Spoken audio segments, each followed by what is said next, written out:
Permaculture Design Course, Permaculture, a Designer's Manual. Bill Mollison is the author. He is known as the father of permaculture. And we are off and running for this segment.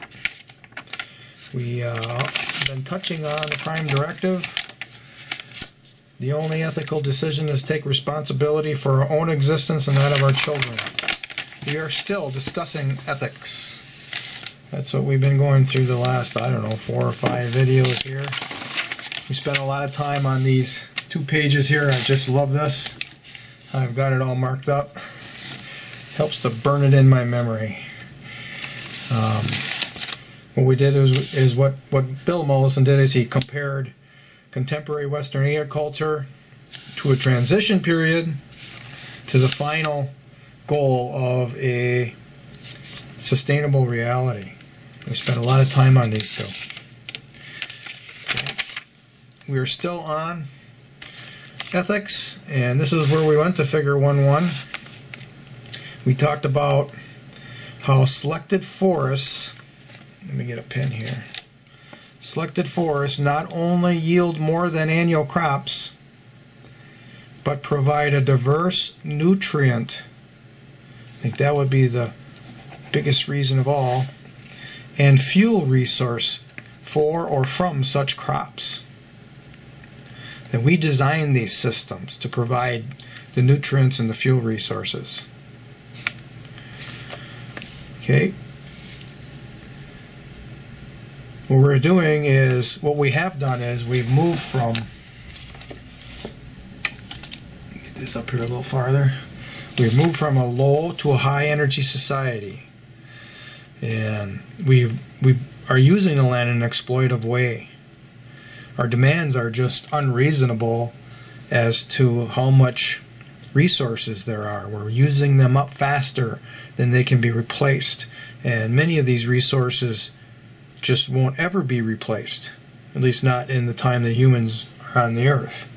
They are limited supplies. And this paragraph here is pretty good. People think I am slightly crazy when I tell them to go home and garden, or not to involve themselves in broad-scale mechanized agriculture. Okay, well, you might not be thinking that I'm crazy or Bill Mollison is crazy any longer after going through these 2 pages here of these figures. But a little thought and reading will convince them that this is, in fact, the solution to many of the world problems. As we jump ahead to these other pages over here, you're going to talk, or this page in particular, we're going to be talking about how this is true. How just starting a garden will be the correction that's needed to get us off the agricultural systems. What is now possible is totally new synthesis of plant and animal systems. Okay, he quotes Oldham here. And we go to the end of this chapter.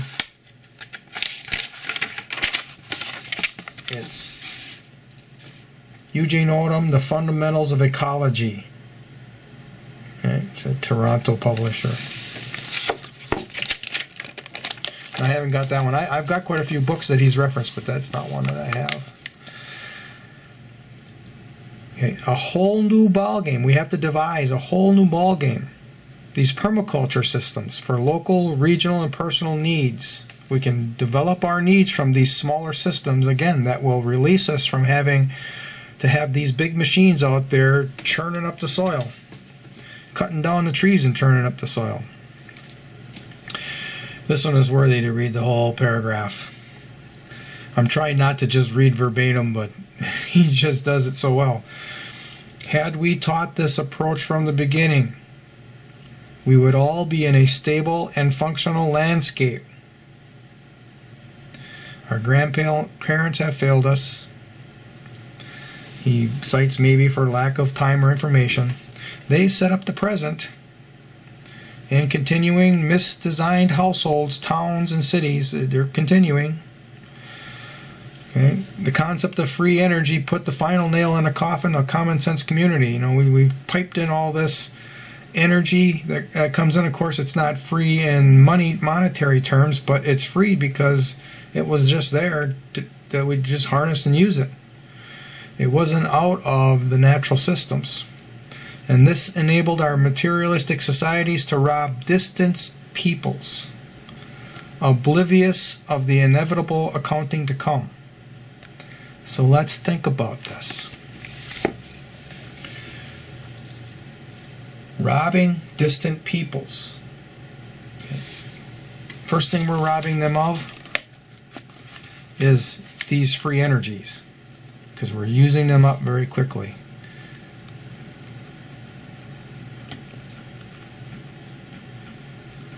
And we're not leaving any for them. At some point in the future, because these are limited supplies, there just won't be any of these energies to be used. Number two, we're using these free energies on frivolous pursuits.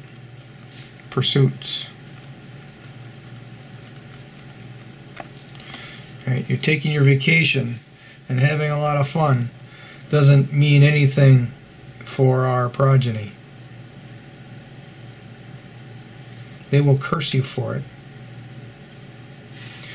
Because, number three, we have used these energies to destroy natural systems.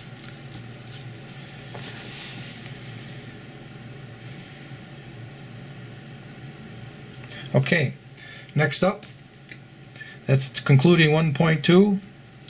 And let's go back to 1.2 here. Ethics. We've just concluded with the section on ethics. We are on page 6. Yeah, we are on page 6. We only have 552 more pages to go. Okay, there's page 6. Let me get that on the screen here. Okay, 6. 558 pages in this manual. We're not going to be detailing it as much as in the very beginning because we have to get the basis down as to why we want to do this before we get into the details as to how, when, and where to do it. Okay, we're going to touch on 1.3, permaculture in the landscape and society. What we want to do is we want to convert this broad landscape. We want to convert it, this broad acres agriculture and already settled areas, into these permaculture designs. Almost all of them need drastic rehabilitation or rethinking.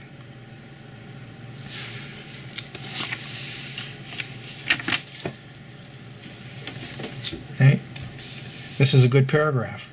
The real difference between cultivated ecosystem, one that we designed, and a natural system is that the great majority of species and biomass in the cultivated ecology is intended for the use of humans or their livestock.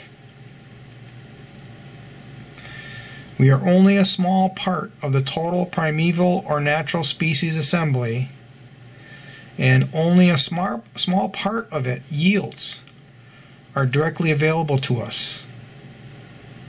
Okay? In the natural assembly, only a very small part of the yield is directly available for us to use. Okay? But if we look at just our gardens, almost every plant is selected to provide or support some direct yield for people.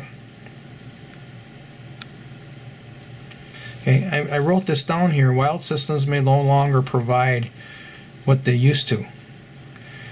And if I think about where I have some property in the north, and I don't know, it's probably on its third clear cut already since, you know, the lumber barons came through and cut down all the big majestic trees, and some places are probably on their fifth and sixth clear cut. But the problem exists is that once you do a clear cut, the trees that you cut down aren't the trees that come back in the system. And in the case of where my place is located, the deer come along and eat the seedlings. And the only seedlings that grow to maturity are those the deer don't want to eat. And now the deer have selected these trees and not the whole system. There are too many deer on the landscape because of the clear cut. If that clear cut didn't occur, the deer wouldn't be in such a strong position and wouldn't be able to do the selection.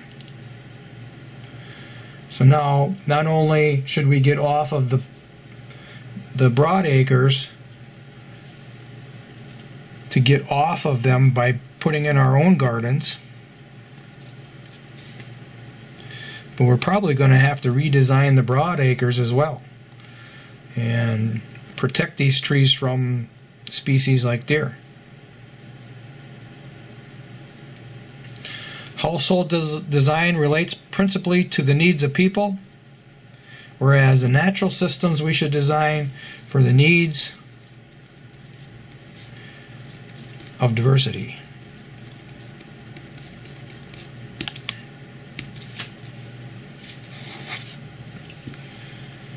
Okay, well, that's enough time on this video. Remember, this is where we want to start the next.